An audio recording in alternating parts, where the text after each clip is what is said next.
ओम नमो भगवते वासुदेवाय नमः। मंडप सजा है, अब तुलसी विवाह रचाएंगे। आप भी होना खुशियों में शामिल, हम सब मिलकर तुलसी का विवाह कराएंगे। तुलसी विवाह की हार्दिक शुभकामनाएं।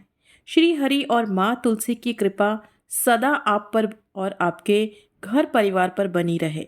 आप यूं ही सदा खुश रहें, स्वस्थ रहें, सुख समृद्धि आपके घर में रहे।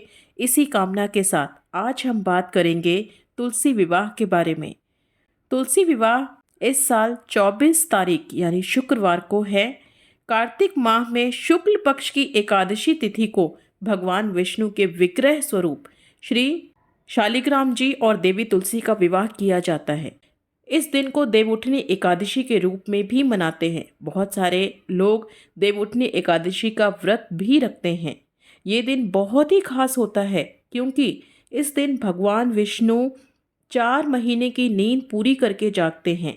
भगवान विष्णु को देवी तुलसी बहुत प्रिय है और ऐसा माना जाता है कि भगवान विष्णु इस 4 माह की जब लंबी योग निद्रा से जागते हैं तो सबसे पहले देवी तुलसी की पुकार सुनते हैं।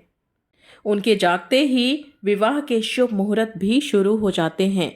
सारे मांगलिक कार्य आरंभ हो जाते हैं।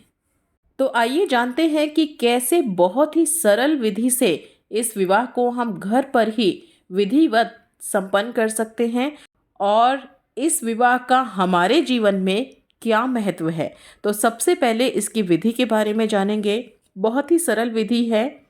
एक चौकी लें और उस पर पीले या लाल रंग का आसन बिछाएं और उस पर तुलसी को स्थापित करें। दूसरी चौकी पर आसन बिछाकर शालिग्राम जी को स्थापित करें।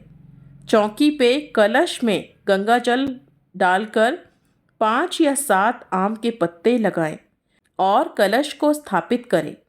अब दोनों के सामने घी का दीपक जलाएं।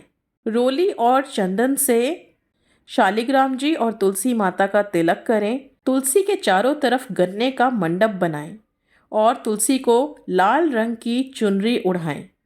कच्चे दूध में हल्दी मिलाएं और तुलसी और शालिग्राम जी को हल्दी लगानी है। चारों गन्नों पर भी इस हल्दी के लेप को ज़रूर लगाएं। जिस तरह दुल्हन का श्रृंगार किया जाता है उसी तरह तुलसी माता का भी श्रृंगार करें।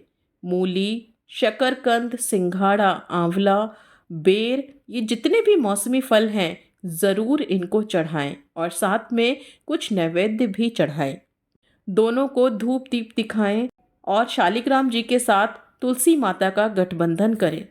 फिर शालिग्राम जी को सावधानी से हाथ में उठाकर तुलसी की 7 बार परिक्रमा करें। इसके बाद देवी तुलसी और शालिग्राम जी की आरती करें और दोनों को हाथ जोड़कर प्रणाम करते हुए सुख सौभाग्य की कामना करें। चढ़ाए हुए फलों को पूजा के बाद प्रसाद के रूप में बांट दें।